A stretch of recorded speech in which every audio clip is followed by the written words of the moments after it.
D.C. Anthony, welcome. Thank you very much, sir.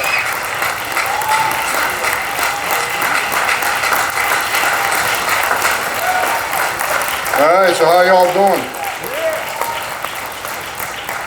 So let me start out with this. If I offend anybody today, I don't care. We don't either. I don't care. For the media in the room, if I say it, print it. I'm not afraid of that either. So let's talk about the greatest president of my lifetime, Donald Trump. There's a lot of things being said right now. So let me talk about one thing right off the bat. Biggest deportation operation in history of the United States. Of course, the left and a lot of the media saying it's racist, it's xenophobic, it's threatening the immigrant community, it's a terrible racist thing to do. Look, when you're on the heels of the most historic illegal immigration crisis in the history of this nation, where millions of people have crossed the border illegally, been released into the United States. And here's what you need to know. If you look at the 10 years of data in Immigration Court, nearly 9 out of 10 people who claim asylum at the border will end up with order removal because they simply don't qualify for asylum. They commit asylum fraud and they claim asylum, and they will lose their case in court. So here's what has to happen. You can't demand due process. You can't demand to see a judge. You can't demand play in the legal system, and I agree with them. They have a right to see a judge, they have a right to claim asylum. However, that due process doesn't mean anything unless the decision of the federal court at the end of this due process is carried out. That means that 9 out of 10 get order removal, they gotta go home. That's what the law says. And people say, how dare he threaten that? What is the answer? Let them stay, even though after all this due process of billions of dollars of taxpayer expense, give them due process. They get order removed by a federal judge, and your answer is let them stay anyway? Because if you do, you're never going to fix the border. And if you do that, women and children are continuing to be assaulted on the southern border. People are continuing to die. And here's what President Trump understands. When you create a crisis this big, well, we got 10.5 million encounters on the border that we know of. We got 2.2 million gotaways. When you add those type of numbers, overruns the Border Patrol. They're overwhelmed. Where a vast majority of Border Patrol agents are no longer patrolling the border. They're changing diapers, they're making baby formula, they're making sandwiches, they're making airport runs, they're making hospital runs. They're doing the humanitarian part of their job, which is taking care of these people that come across. A lot of them are in bad shape. So when you take the majority of those uniforms off the border, what happens? That's when the fentanyl comes across that killed a 250,000 Americans. That's when the sex trafficking of women and children skyrocket to 600%. That's when the number of people on terrorist watch lists steep across the border, because Border Patrol agents are no longer on the line 100% vigilant. So I don't care what your opinion is on illegal immigration, when you cause a crisis this big that overwhelms the Border Patrol, that's when all the other bad stuff happens. And that's why we need President Trump to get in there and lock this border down once again and protect this country. If you got a true asylum claim and you really want to claim asylm, then put the Remain in Mexico back in play. You can claim asylum, but you're going to wait in Mexico. So that 9 out of 10 that lose their case, we don't got to look for them. That makes sense. And let me tell you something about the Remain in Mexico program. That was a game changer for the Trump administration, because after about 3 months, they stopped coming. Why was that? Because most of them know they don't qualify for asylum. They weren't going to give their life savings to a criminal cartel and not be able to enter the United States and be released. They stopped coming. And what happens when they stop coming? Doctors Without Borders did a study. They said 31% of women who get smuggled by the criminal cartels get sexually assaulted. They get raped. Not once, numerous times. If 31% of women admitted that, how many actually get sexually assaulted? Right? So let me ask you a question. When President Trump had illegal immigration down 83% to 90%, depending on what time frame you look at, when 90% less people were coming, like during the Remain in Mexico, how many women weren't being raped? How many children didn't drown in that river? How many aliens didn't die crossing this border? How many billions of dollars did the cartels not make because the border was locked down? How many women and children weren't sex trafficked into the United States? How many non-suspected terrorists didn't get into the country because the Border Patrol was 100% on the line, vigilant, doing their job? President Trump's policies, to include the wall. Now they want to attack the wall. The wall saves lives. Why do I say that? Because women and children can't get over that wall, which means they're going to a place where there's not a wall. And what's waiting on them? The patriots wearing that green uniform, men and women of the United States Border Patrol, who are going to take care of their health needs, make sure the sick ones are dealt with first. So the wall saves lives. So let's be clear, President Trump's policies, they can call them racist, they can call them xenophobe, call it what you want. It's all bullshit. Well, call it what you want. But he saved lives by the thousands. Thousands. Well, let's look at since Joe Biden's been president. The humane policies, as they call it in the Biden presidency. Sex trafficking up 600% of women and children.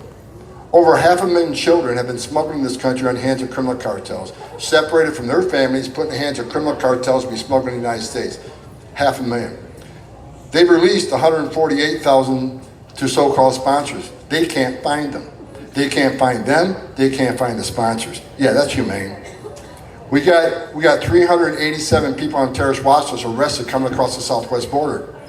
Historic record. Again, here's the historic record from Biden. Historic illegal immigration, historic sex trafficking of women and children, historic number of known suspected terrorists crossing the border, historic amount of money the criminal cartels are making, historic amount of fentanyl that comes across that killed half a million people.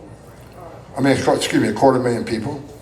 Historic number of illegal aliens that died crossing this border, over 2,800 counting.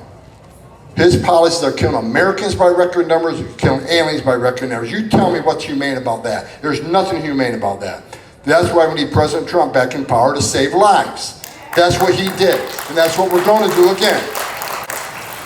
And I'm sick and tired of the people that just want to go to the race. Look, I got newspapers doing hit pieces on me now. Have at it. I don't give a shit what you say about me. I don't. So have a field day. Because as long as I got the respect of my family and respect of my Savior, Lord Jesus Christ, you know what? Write what you want. Because you're not going to shut me up. You're not going to shut me down. You're not going to bully me. And you're not going to cancel me. The way they cancel you, they write a bad story about you, hoping you'll go away and not talk anymore if you want to know the bad story. Write what you want. I don't care. Because I am committed to securing this border. I'm committed to seeing President Trump our president once again, and you're not going to stop me. Write what you want, say what you want. My wife tells me all the time, she goes, does it bother you? Because she reads these hit pieces, and she says, does it bother you that a big part of this country hates you? I said, not a bit. Because if they knew what I knew, if they saw what I saw in my 34 years, they would agree with me. Because they don't know there's a whole ugly underbelly. Well, illegal immigration is not a victimless crime, people. People think, okay, these people are just coming from better life. What's wrong with that? Look, I get it. I get why people want to come to the greatest nation on earth, but there's a right way to do it and a wrong way to do it. You can't be a part of the greatest nation on earth and the first thing you do is break our law. Entering the country illegally is a crime. I had a little discussion with AOC about that, who happens to be the dumbest congresswoman ever elected to the United States Congress. It's not okay to enter this country illegally. It's not. When I became the ICE director, the first hearing I did, I said, if you're in the country illegally, you need to be looking over your shoulder. And the media went crazy on that. How dare he say that and put fear in the immigrant community? I'm not putting fear in the immigrant community. I'm putting fear in the illegal alien community.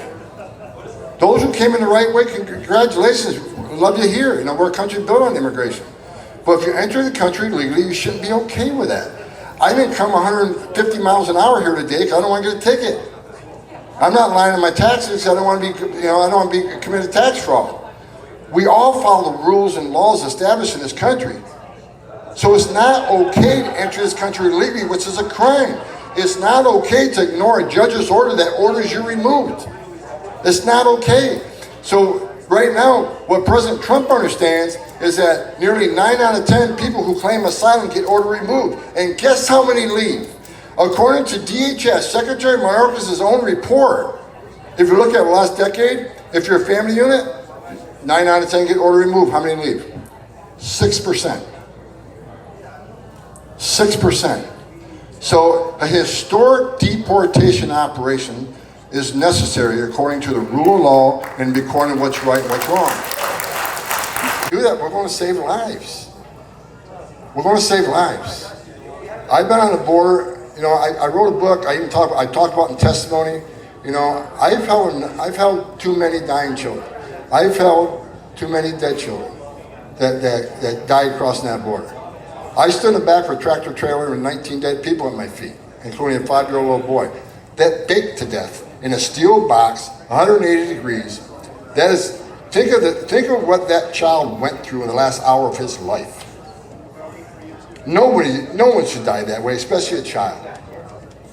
I've talked to girls as young as 9 years old when I was an agent that were, raped by members of the cartels. When you get on your knees and you talk to a little girl 9 years old who everything innocent and pure in her have been ripped out of her, and her life will never be the same, and she's destroyed. She'll never live a good life. Yeah, where are my shoes? See what I've seen. Tell me if you disagree with securing this border and saving lives. That's what it's about. It's about saving lives, protecting America. Because what he's done to this country is treasonous. He says, don't worry about it. We vetted all these people. They're properly vetted. Understand this. When they say vetted for criminal background, they vet them against NCIC, which means if they weren't arrested here by our law enforcement, and they're not NCIC or III, which is the state systems, they're going to come back clean. Because we don't have access to the majority of the country's criminal information. You think El Salvador is giving us any criminal information? You think they have it something like an NCIC? Most of these countries don't have these type of systems. And the ones that do, China, Russia, you think they're sharing it with us? Of course not. So when they say these people are vetted, they're vetted against our databases. Now, terrorism database is a little bit different. But here's what you need to know about the terrorism databases. Most terrorists in this world aren't in any database. Unless they were encountered in a battlefield by DOD and a retina scan was done, unless you're a part of an ongoing terrorism investigation or caught on, a Title III chatter, we don't know who they are. So they're going to pass. And if you've seen, just recently, several people have been arrested in the United States planning a terrorist attack in the United States. Remember the 8 that were arrested 2 months ago in New York, Philly, and LA? They were vetted, and they were planning a Russian-type terrorist event here in the United States. Luckily, the intelligence community caught them, because they caught them on chatter. But we all know the intelligence community is not perfect. They missed Afghanistan, they missed 9/11. I mean, they're not perfect. God help us, what's coming next? Well, here's what I'll tell you. If you look at the terrorists, the people on terrorist watch list who've been arrested is 300, I think the last number is 387 last I looked. Just short of 400. That's who they arrested. That's who got caught. And which means you're morons, because terrorists are trained how to evade law enforcement, not get arrested, so they got arrested. We got 2.2 million gotaways, and here's what you need to know. The scariest thing about what's happening on the border is that it's the biggest national security vulnerability I've ever seen in this nation. Worse than 9/11. Let me tell you why. If they've arrested 387, how many didn't they arrest? Why did 2.2 million people pay more to get away? Because you pay the criminal cartels one amount of information, get you to the border, turn yourself in a green uniform, their job ends at the border. But if you want to get away, you got to pay a hell of a lot more. If you're a Chinese national who wants to get away, you're looking at $35,000. So why would 2.2 million people pay more to get away? Why would they pay less to get released within 24 hours, get a free airline ticket to the city of their choice, get a free hotel room, get 3 meals a day, get free medical care, and get work authorization within a few months? Why did 2.2 million people not take advantage of that giveaway program at a much cheaper rate? Because they didn't want to be fingerprinted. They didn't want to be vetted. Regardless of how bad our vetting system is, they were afraid of it. 2.2 million people. Now think about this. They arrested 387 that was on the screening database. How many of that 2.2 million came from the country sponsoring terror? If you think it's zero, then you're a moron. That's just a stone cold fact. After 9/11, we created all these databases. We didn't want someone else coming with a visa and blowing a building up and taking a plane ride into the United States with a visa and stay here and train to fly planes and crash them.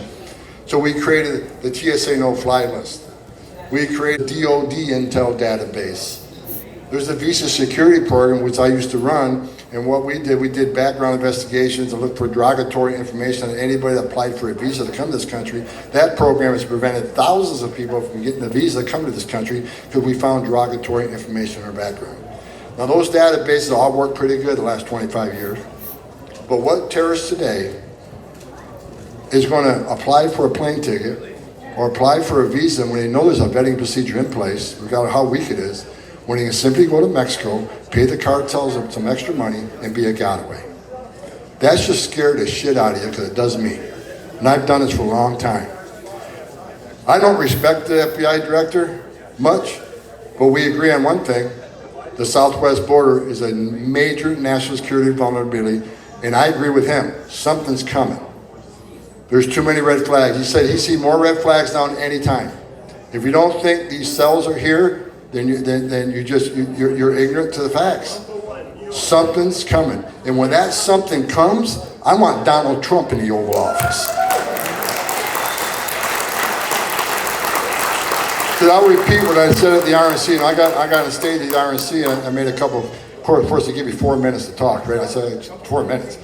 Then you got to give me your notes, and you got to read from the teleprompter. I said I don't like teleprompters. I never used one before. And 4 minutes, I don't need to give you my speech for 4 minutes. I can just talk off the cuff. No, you got to write it down every word. What I said at the RNC was 2 things. I said, for those millions of people who have been released in the United States illegally by this administration, you better start packing now, right?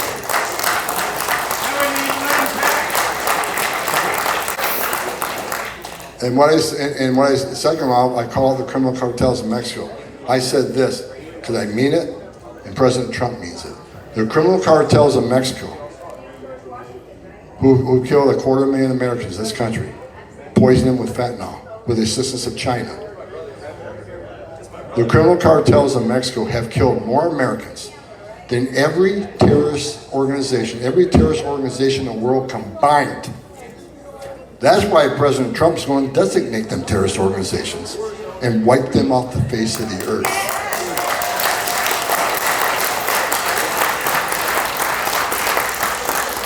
I worked for 6 presidents, starting with Ronald Reagan. I've seen policies come and go. I know policies that worked and policies that didn't. President Trump's policies. President Trump was a badass president, and his policies worked. And you can't take that from him. You can hate him. You can call him names.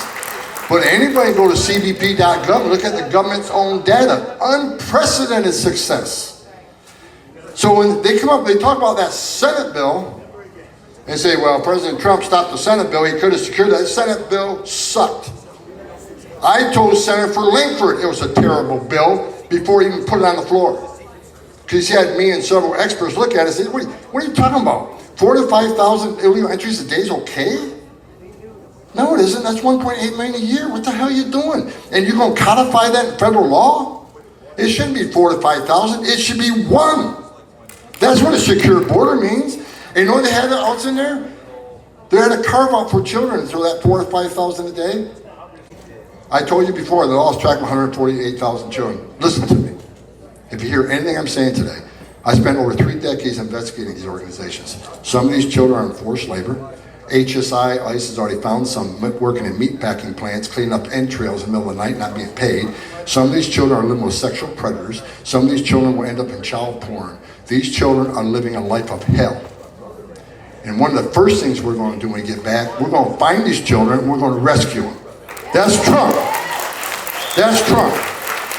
Okay, well, Trump separated families under zero tolerance. Zero tolerance. Look, children were dying. Women are being raped. Zero tolerance about maybe we start prosecuting these people who'll stop coming. Maybe that means less rapes. Maybe that means less children dying. And you know what? The numbers did go down. Now, it's unfortunate when you separate a family. It's always unfortunate. I was a cop in New York. Police officers separate families every day, thousands of times a day when a parent goes to jail. That's just the sad reality. But they want to talk about 2,500 separations under the Trump administration. Well, you are responsible for 500,000 children leaving their families, getting put in the hands of criminal cartels to be smuggled in the United States. God knows what happened to these kids. So don't even talk about zero tolerance for family separation. You got nothing to be proud of. What you did is much worse than anything Donald Trump ever did. The president I worked for took steps to secure the border. Even Obama did, even Clinton did. They took steps to secure the border.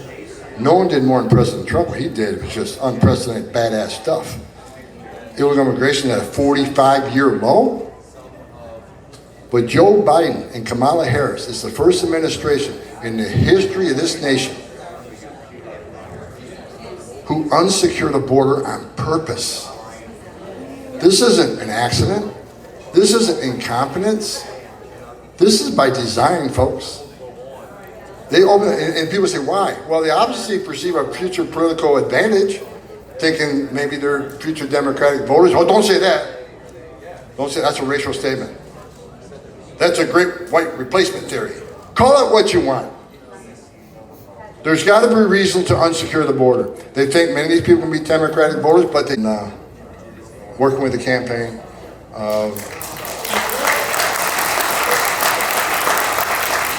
Let me be clear. I don't work for the campaign. I haven't taken a dollar from the campaign. Tom Homan's doing it because I think he's the greatest president of my lifetime. I want to see him back in the White House. Somebody says, Tom Homan's working for the campaign. Tom Homan is working for the campaign. Tom Homan's working in interest of the campaign. Tom Homan is employed by the campaign in interest. I'm doing it because Tom Homan, retired ICE director, the guy spent 3.5 decades doing this job. I want him to be president. I'll do what I can to help him. That's what it is. Before I end, I want to introduce somebody real quick. Victor Avila, come up front and center real quick, Victor. Like I said it 100 times. Trump comes back, I come back.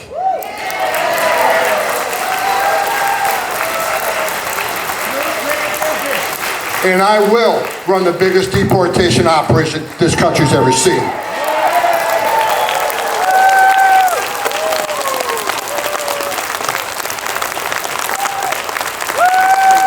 How about that for somebody that knows what's going on inside the borders of these United States? Tom Homan, what a great honor to have you here. We got a special something for Tom. What we're giving Tom Homan right now is the National Freedom Award. And God, can we use Tom again and the team?